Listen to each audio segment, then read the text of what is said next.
Biography of Sir Balewa, Abubakar Tafawa Balewa, a noble Nigerian statesman and one of the modern African leading author of a prose fiction book about slavery in Africa titled Shehu Humor. He's one of Nigeria's founding fathers and the first inaugural Prime Minister of Nigeria. Widely respected across the African continent, and indeed the world, was instrumental in the formation of now African Union. Due to his oratory skill as a scholar with high-performance mindset, was nicknamed the Golden Voice of Africa. Early life. Sir Abubakar Tafawa Balewa was born October 1, 1912 to a father from Badgeri ethnicity and a Fulani mother, Fatima Inna, in a village called Tafawa Balewa in Bauchi State. The name Tafawa Balewa is derived from two Fulani words, Tafari and Baleri. Sir Balewa happens to be the only child of his parents and hails from the Hausa Fulani tribe in Nigeria. Education. Sir Balewa attended Quranic school and learned the first chapter of the Quran by heart. He attended Bauchi Provincial School and was depicted as shy, quiet, and not too bright as a student.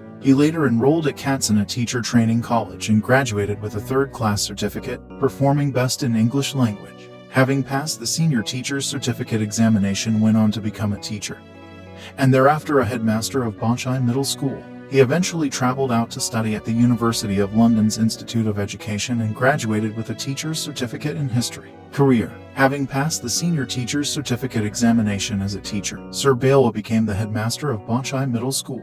After graduating from University of London's Institute of Education with a teacher's certificate in history, Sir Balewa returned to Nigeria and became an inspector of school for the colonial administration. Sir Balewa eventually joined the political space and in 1943 founded the Bauchi Discussion Circle, an organization interested in political reform. Sir Balewa in 1948 was elected vice president of the Northern Teachers Association, the first trade union in northern Nigeria. In 1946, Sir Balewa was selected as a representative of Northern House of Assembly, and the House of Assembly in turn became a member of the Nigerian Legislative Council. Shortly after, Sir Balewa and Sir Ahmadu Bello organized the Northern People's Congress and became a full-blown political party during the 1951 election. Sir Balewa became minister in Central Council, and thereafter in 1952 became Minister of Works, and in 1954 became Minister of Transportation, as well as Senior Minister and leader of the NPC in the House of Representatives. Sir Balewa became the first Prime Minister of Nigeria, forming a coalition government between the NPC and NCNC. Even after Nigeria gained independence in 1960, the pro-Western leader and key figure in driving Africa's development and indigenous rule doubled as the first foreign affairs minister and was re-elected prime minister in 1964 until military occupation in Nigeria. We are also certain that Nigeria is an independent country. Nigeria in facing their problems, Nigeria in solving their problems, will also give inspiration to all of us, especially to the newly independent countries. The method in which she is solving her problem, either politically, economically, or technically, or socially, will certainly be of great advantage for other nations, especially the newly independent countries or the technically underdeveloped countries. On behalf of my countrymen in Nigeria, I thank you all most sincerely for accepting us as a fellow member in this organization. We are properly grateful for this recognition and for the generous and friendly gesture made by so many members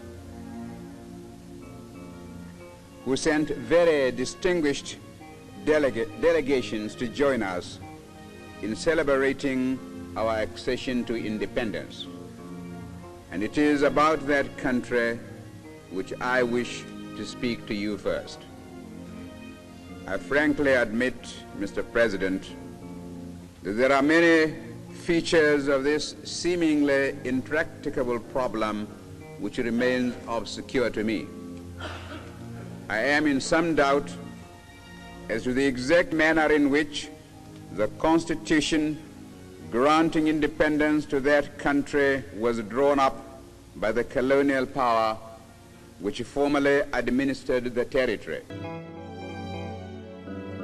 For the sacrifice, he and leaders of that time, it was under him that Nigeria first borrowed their first money